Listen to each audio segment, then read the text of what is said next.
Hi everyone, my name is Alizée, CCM. I am the photographer and video maker behind the KAILU series. First of all, I wanted to thank you for bearing witness to my first documentary. The first episode, I shared about how my 7-year journey started in sustainability in China and what got me to start the KAILU project. I was 22 when I started my little sustainability company in China.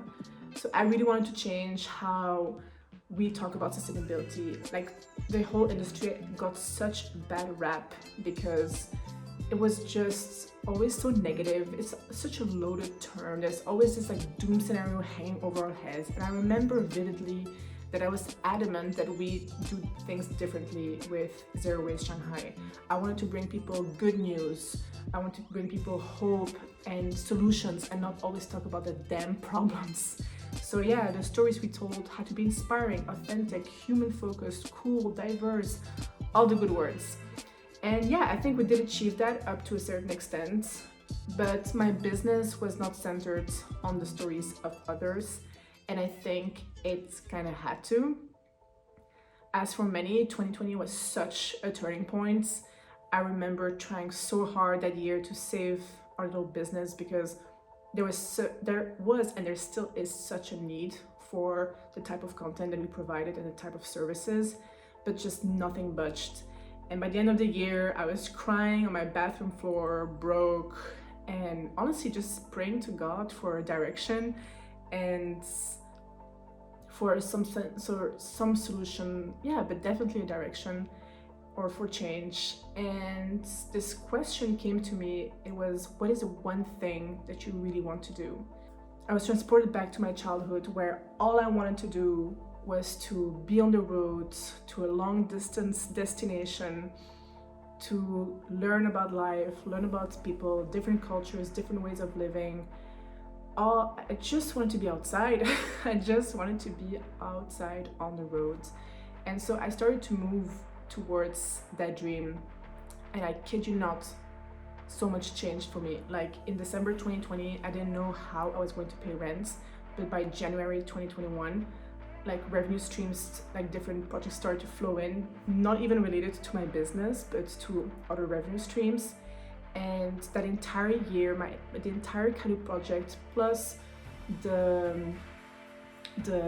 my last year in China, I just felt so carried by life that I just took it as a sign that this was the direction that I had to be on, but also the new change, the new beginning that I had to start.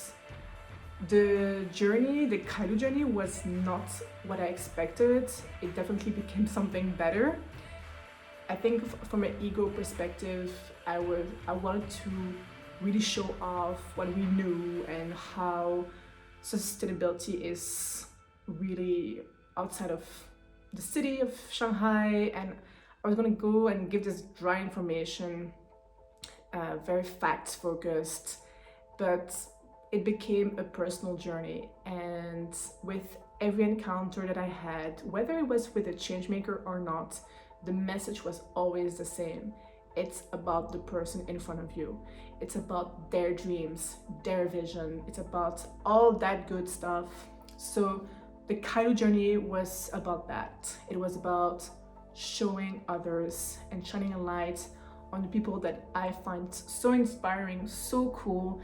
And you just got to see a snippet of that through my videos. Now, of course, this project was a one-woman show.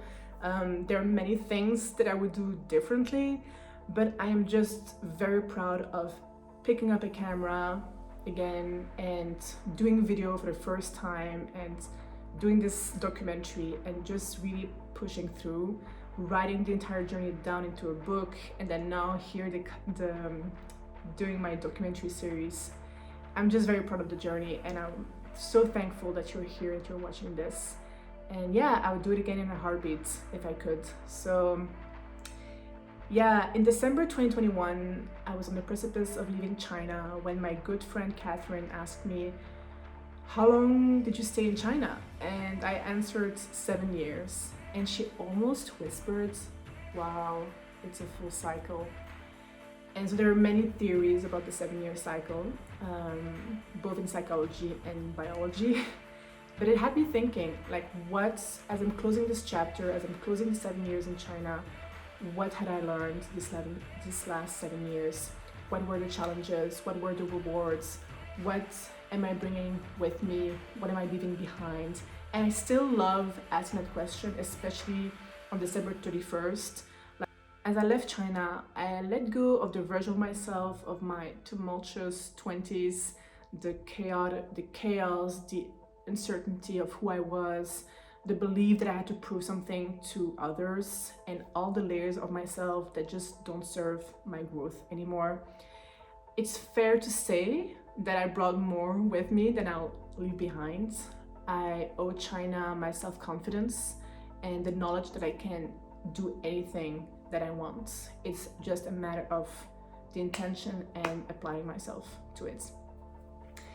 Also, and I think this is my favorite thing, it's like how to foster long-term relationships and friendships and business relationships. I think that's one of my favorite things that I learned in China.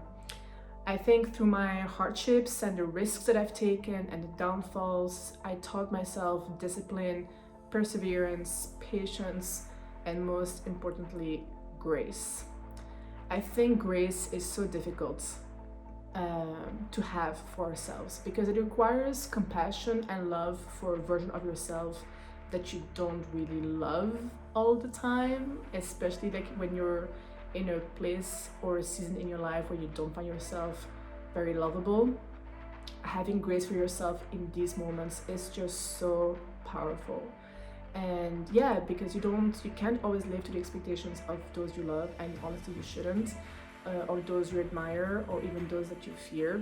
But having grace for yourself just brings you so much ease, and really it's really what we need in times like these. Like just being like, it's okay, I accept who I am in the season where I am, and I will just move forward to the next one.